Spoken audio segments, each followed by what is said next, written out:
Hello my dear students, હું નિશાંત કતીરા સ્વાગત કરું છું તમારું કતીરા ક્લાસીસમાં. આ વિડીયોમાં આપણે સ્વાધ્યાય 14.1 સ્ટાર્ટ કરવાના છીએ. મેથ્સનો સૌથી ઈઝી ચેપ્ટર સંભાવના. માર્ચ 2024 ની બોર્ડની એક્ઝામમાં 14 માર્કનું વેઇટેજ હતું આ ચેપ્ટરનું. સમજી લેજો કેટલો ઇમ્પોર્ટન્ટ હશે.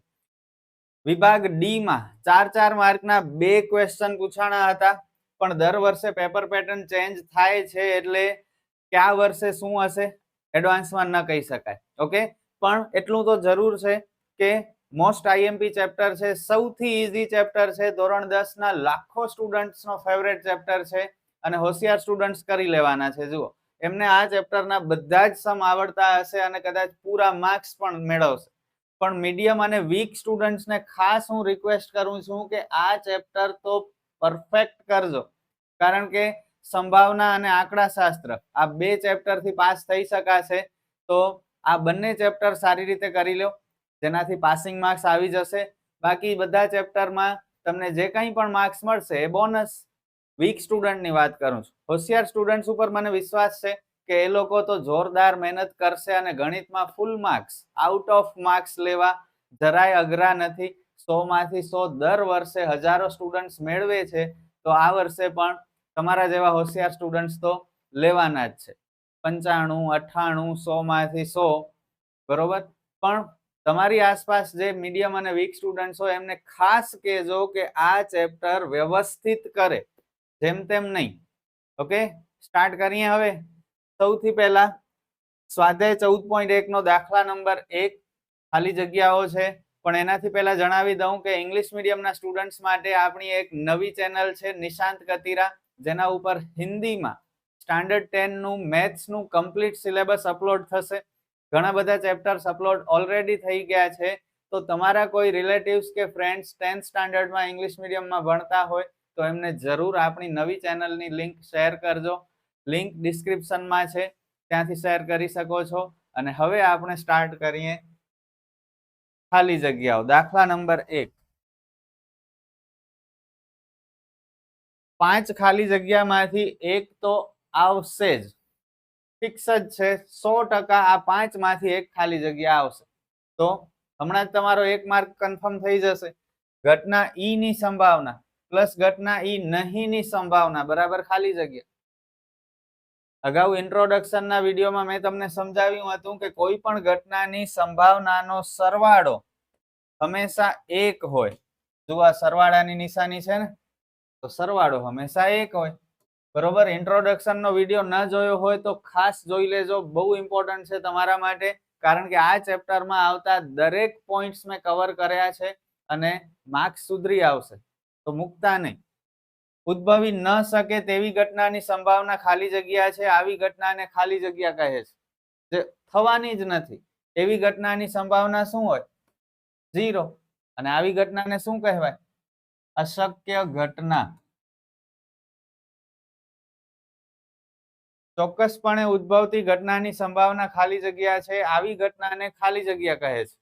ચોક્કસપણે ઉદ્ભવતી ઘટના એટલે જે થવાની જ છે, સૂર્યપૂર્વમાં ઉગવાનો જ છે, તો આ ચોક્કસ ઘટના છે જેની સંભાવના 1 હોય. આવી ઘટનાને ચોક્કસ ઘટના કહે છે.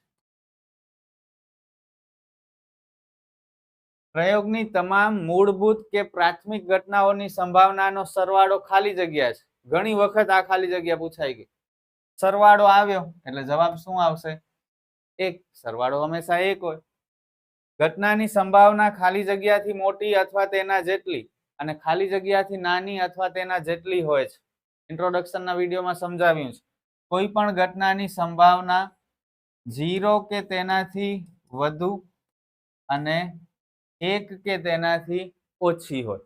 ઓકે, તો 0 કે તેથી મોટી અથવા તેના જેટલી અને 1 થી નાની અથવા તેના જેટલી હોય છે. 5 એ 5 ખાલી જગ્યા મોસ્ટ આઈએમપી અત્યારે જ યાદ રહી જવી જોઈએ અને આખા યરમાં પછી આ બીજી વખત જોવાની જરૂર નહીં પડે. એક્ઝામ ટાઈમે માત્ર 1 મિનિટ આપજો આ 5 ખાલી જગ્યાને, એટલે માર્ક મળી જશે. ઓકે, આગળ વધીએ. દાખલા નંબર 2. દાખલા નંબર 2 જરા પણ ઇમ્પોર્ટન્ટ નથી, છતાં ટેક્સ્ટબુકમાં છે એટલે કરાવી દઉં છું. નહીં કરાવું તો તમે કમેન્ટ કરશો કે સર દાખલા નંબર 2 કેમ નથી કરાવ. તો એક્ઝામના પોઈન્ટ ઓફ વ્યૂ થી કોઈ ઇમ્પોર્ટન્ટ નથી આ. ઓકે, સમજી લઈએ. ચલો, નીચે આપેલ પૈકી કયા પ્રયોગના પરિણામો સમસંભાવી છે તે સમજાવો. સમસંભાવી એટલે ધારો કે સિક્કાના ઉદાહરણથી સમજીએ. સિક્કા ઉપર બે સપાટીઓ, એક છાપ અને બીજી કાંટ. હવે સિક્કોને ઉછાળશું તો છાપ અથવા કાંટ બંનેમાંથી શું આવશે એ આપણે પહેલેથી ન કહી શકીએ, અગાઉથી આગાહી કરી શકાય નહીં. તો કંઈ પણ આવી શકે, છાપ પણ આવી શકે, કાંટ પણ આવી શકે. તો બંને પરિણામ સમસંભાવી પરિણામ કહેવાય. સમજ્યા? એવી જ રીતે પાસાનો ઉદાહરણથી સમજીએ. પાસા ઉપર 1 થી 6 નંબરો, પાસાને ફેંકીએ તો 6 માંથી કોઈ પણ પરિણામ આવશે. તો 6 એ 6 પરિણામ સમસંભાવી છે. સમસંભાવીનો મતલબ જેટલા કુલ પરિણામ હોય એમાંથી કોઈ પણ પરિણામ આવી શકે. અગાઉથી કહી ન શકાય કે કયો પરિણામ આવશે, એમને સમસંભાવી કહેવાય. ઓકે, 4 નાના નાના ક્વેશ્ચન છે. વધારે લખાણ હું નહીં કરું કારણ કે એક્ઝામમાં ઇમ્પોર્ટન્ટ નથી. માત્ર આપણે કહી દેશું કે સમસંભાવી છે કે નથી. પ્રયોગ છે કે ડ્રાઈવર કાર ચાલુ કરવાનો પ્રયત્ન કરે છે, કાર ચાલુ કરવાનું ટ્રાય કરે છે અને પરિણામ શું આવશે? કાર ચાલુ થશે અથવા કાર ચાલુ નહીં થાય. બરોબર? હવે આ શું છે? સમસંભાવી છે કે સમસંભાવી પરિણામ નથી? ડ્રાઈવર કાર ચાલુ કરશે તો કાર ચાલુ થવી જોઈએ ને. હવે અહીં કારની હાલત વિશે આપણને નથી કહ્યું, કારની કન્ડિશન કેવી છે એ નથી ખબર. જો કાર સારી હશે તો ડ્રાઈવર કાર ચાલુ કરી જ લેવાનો છે. પણ જો કારની કન્ડિશન સારી નહીં હોય, ખરાબ થઈ ગઈ હશે, તો ગમે એટલો સારો ડ્રાઈવર હશે, કાર ચાલુ નહીં થાય. ઓકે, તો અહીં જે પ્રયોગમાં ક્વેશ્ચન આપ્યો છે એમાં પૂરી માહિતી નથી આપેલી, એટલે આ પરિણામ સમસંભાવી નથી. પ્રયોગના પરિણામ સમસંભાવી નથી. બરોબર? અહીં કાર વિશે વ્યવસ્થિત માહિતી નથી આપેલી, કારની હાલત વિશે. એટલે જો કાર ખરાબ હશે તો ડ્રાઈવરથી ચાલુ નહીં થાય, અને જો કાર વ્યવસ્થિત હશે, સારી હશે, તો ડ્રાઈવરથી કાર ચાલુ થઈ જશે. પૂરી માહિતીના અભાવે આપણે લખીએ છીએ કે સમસંભાવી પરિણામ નથી. એવી જ રીતે બીજો ક્વેશ્ચન, ખેલાડી બાસ્કેટબોલને તાકીને મારવાનો પ્રયોગ કરે છે. બાસ્કેટબોલ તમે જોઈ હશે ગેમ. તે બોલને બાસ્કેટમાં નાખે છે અથવા ચૂકી જાય છે. ચૂકી જાય છે. ઓકે, તો કેવા પરિણામ છે? સમસંભાવી પરિણામ છે કે નથી? અહીં જુઓ, ખેલાડી વિશે માહિતી નથી આપેલી. ખેલાડી રમવામાં કેવો છે? જો બાસ્કેટબોલ બહુ સારું રમતો હશે તો એ બાસ્કેટમાં બોલને નાખી દેશે. બરોબર? પણ જો આપણા જેવો હશે, જેણે ક્યારે બાસ્કેટબોલ નહીં રમ્યું હોય, એવા ખેલાડીથી બાસ્કેટમાં બોલ જશે નહીં. તો અહીં ખેલાડી વિશે વ્યવસ્થિત માહિતી નથી આપેલી, એટલે આ પરિણામ પણ કેવા છે? સમસંભાવી નથી.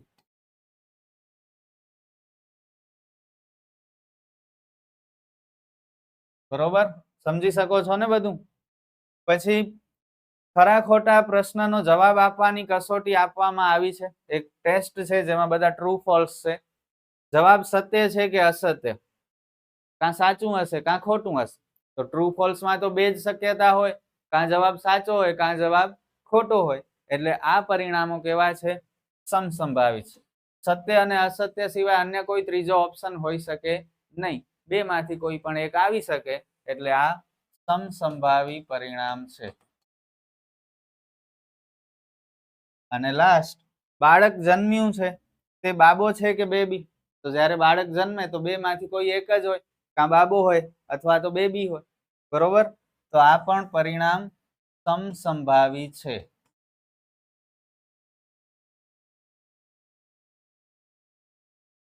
ક્લિયર?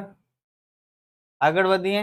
ઇમ્પોર્ટન્ટ ન હતો આ, મૂકી દેશો તો ચાલશે, પણ અત્યારે થોડું ધ્યાનથી સમજી લો, એટલે એક્ઝામમાં કદાચ આવે, નહીં જ આવે, પણ જો 1% પણ ચાન્સ હોય કે આવી શકે, તો ભણેલું હોય તો વેસ્ટ નહીં જાય.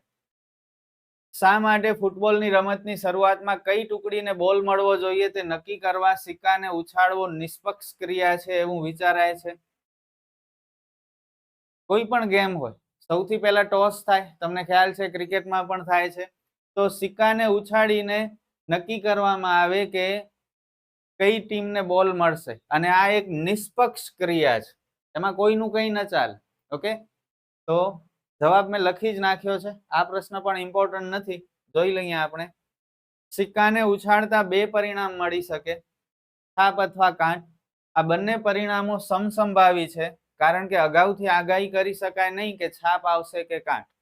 આથી ફૂટબોલની રમતની શરૂઆતમાં કઈ ટુકડીને બોલ મળવો જોઈએ તે નક્કી કરવા સિક્કાને ઉછાળવો નિષ્પક્ષ ક્રિયા છે. બરોબર, તો સિક્કાને ઉછાળી લઈએ અને જે જીતશે એમને બોલ મળશે. એમાં પછી કોઈ પ્રોબ્લેમ થાય નહીં, ઝઘડા ન થાય, નિષ્પક્ષ થશે. સમજી શકો છો? આગળ વધીએ આપણે. ક્વેશ્ચન 4, નીચેનામાંથી કયા વિકલ્પ ઘટનાની સંભાવના ન હોઈ શકે? બહુ ઇમ્પોર્ટન્ટ પૂછાયેલો ક્વેશ્ચન છે, બહુ ઈઝી છે. સંભાવના ક્યારે પણ માઇનસમાં ન આવે, ખાસ યાદ રાખજો.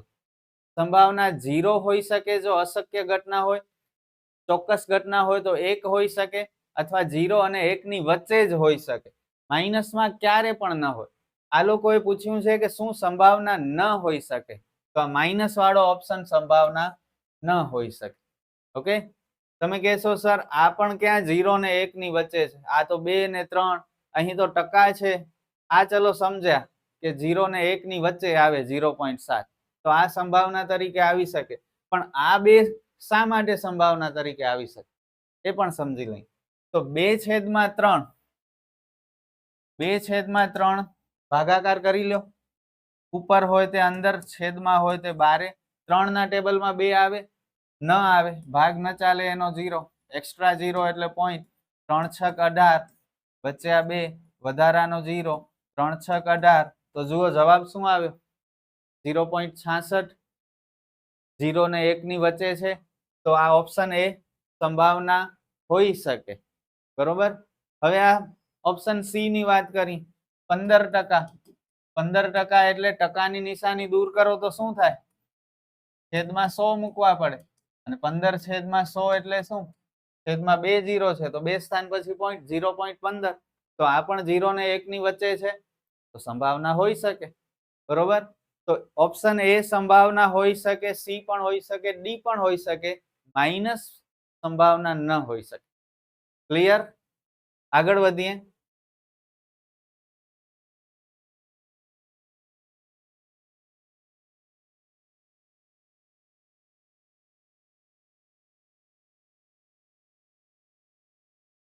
જો P of E અથવા ઘટના E ની સંભાવના, P નો મતલબ પ્રોબેબિલિટી, એટલે દરેક દાખલામાં કોઈ પણ ઘટનાની આગળ P આવશે. P એટલે પ્રોબેબિલિટી, ગુજરાતીમાં સંભાવના. ઓકે, તો આ સંભાવના માટે P છે.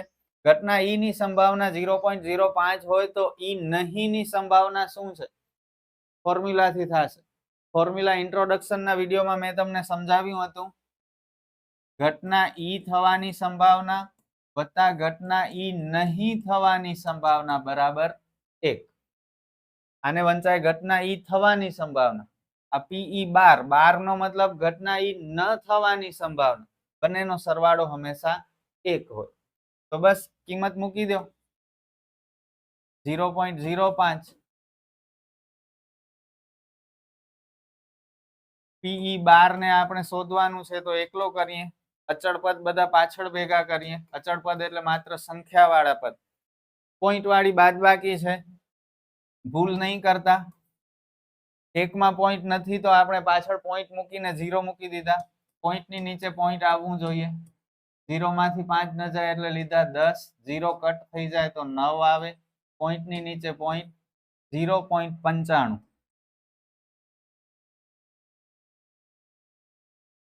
બસ સમ ઓવર. આવો સમ પણ પૂછાઈ શકે છે, મોસ્ટ આઈએમપી છે, અને પૂછાયેલા પણ છે, તો ભૂલતા નહીં. બહુ ઈઝી છે. અને ક્વેશ્ચન નંબર 6, લાસ્ટ સમ આજના વિડીયોનો. એક થેલામાં લીંબુના સ્વાદની જ મીઠાઈ છે. માલીની થેલામાં જોયા વગર એક મીઠાઈ બહાર કાઢે છે. તે નારંગીના સ્વાદની મીઠાઈ હોય અથવા તો લીંબુના સ્વાદની મીઠાઈ હોય, તેની સંભાવના કેટલી? તો એક જ પ્રકારની મીઠાઈ છે જુઓ થેલામાં, અને એ કઈ છે? લીંબુના સ્વાદની. અન્ય કોઈ મીઠાઈ નથી, એક જ મીઠાઈ છે. અહીં સંભાવનાના બધા જ દાખલાની શરૂઆત, ખાસ કરીને આવા બધા દાખલા અને હવે દાખલા નંબર 6 થી જેટલા પણ દાખલા છે બધામાં ખાસ ધ્યાન રાખજો, હંમેશા 2 લાઈન લખીને દાખલાની શરૂઆત કરવાની. આપણે કઈ 2 લાઈન લખશું? જે વસ્તુ હોય એની કુલ સંખ્યા કેટલી છે તેનાથી શરૂઆત થશે. અહીં મીઠાઈની વાત થાય છે તો અહીં મીઠાઈની કુલ સંખ્યા 1 છે, તેથી સંભાવના શોધવાના કુલ પરિણામ 1 છે. આવી રીતે 2 લાઈન લખશું. જો અહીં દડા હોય તો આપણે લખીએ અહીં દડાની કુલ સંખ્યા આટલી છે, તેથી સંભાવના શોધવાના કુલ પરિણામ આટલા છે. જો પેન હોય તો અહીં પેનની કુલ સંખ્યા આટલી છે, તેથી સંભાવના શોધવાના કુલ પરિણામ આટલા છે. ખબર પડે છે? તો 2 લાઈન લખીને ચેપ્ટરના કોઈ પણ દાખલાની શરૂઆત થશે. અહીં મીઠાઈની વાત છે તો આપણે શું લખીએ? જુઓ, અહીં મીઠાઈની કુલ સંખ્યા 1 છે, તેથી સંભાવના શોધવાના કુલ પરિણામ 1 છે.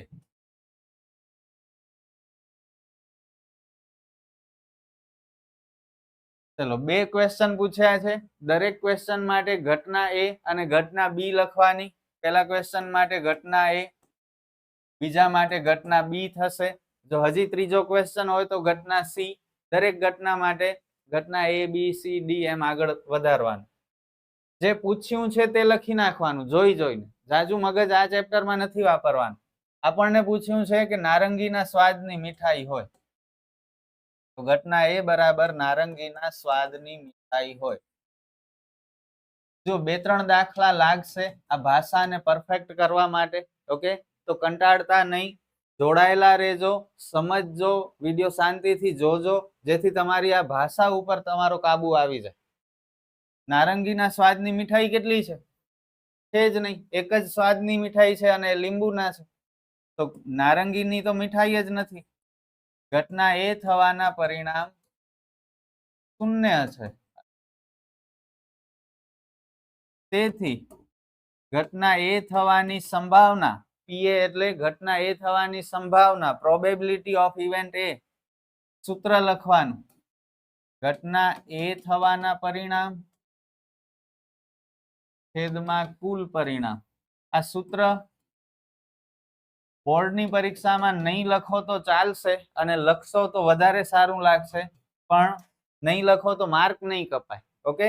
સ્કૂલમાં પૂછી લેજો તમારા ટીચરને કે સૂત્ર લખવાનું જરૂરી છે કે નથી. મારા હિસાબે ચાલે છે. 0 છેદમાં કુલ પરિણામ કેટલા?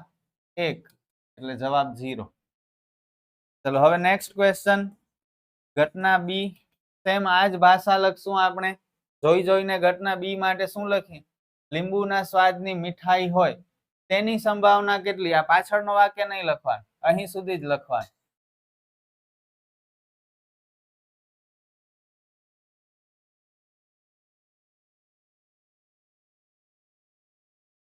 લીંબુના સ્વાદની કેટલી મીઠાઈ છે? એક જ તો મીઠાઈ છે અને એ લીંબુના સ્વાદની છે. તેથી ઘટના A થવાના પરિણામ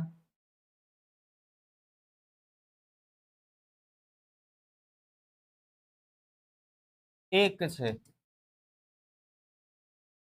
તેથી ઘટના A નહીં, B. ઘટના B થવાની સંભાવના બરાબર ઘટના B થવાના પરિણામ છેદમાં કુલ પરિણામ.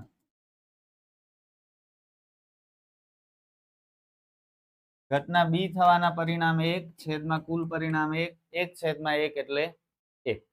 બસ, સમ ઓવર. તો બહુ ઈઝી ચેપ્ટર. આ ફર્સ્ટ વિડીયોમાં ક્વેશ્ચન 1 ખાલી જગ્યા અને ક્વેશ્ચન 4 અને 5 આ 3 ઇમ્પોર્ટન્ટ હતા. ખાસ કરજો અને બહુ ઈઝી પણ છે. બાકી દાખલા નંબર 2, દાખલા નંબર 3 અને દાખલા નંબર 6 એટલા ઇમ્પોર્ટન્ટ નથી.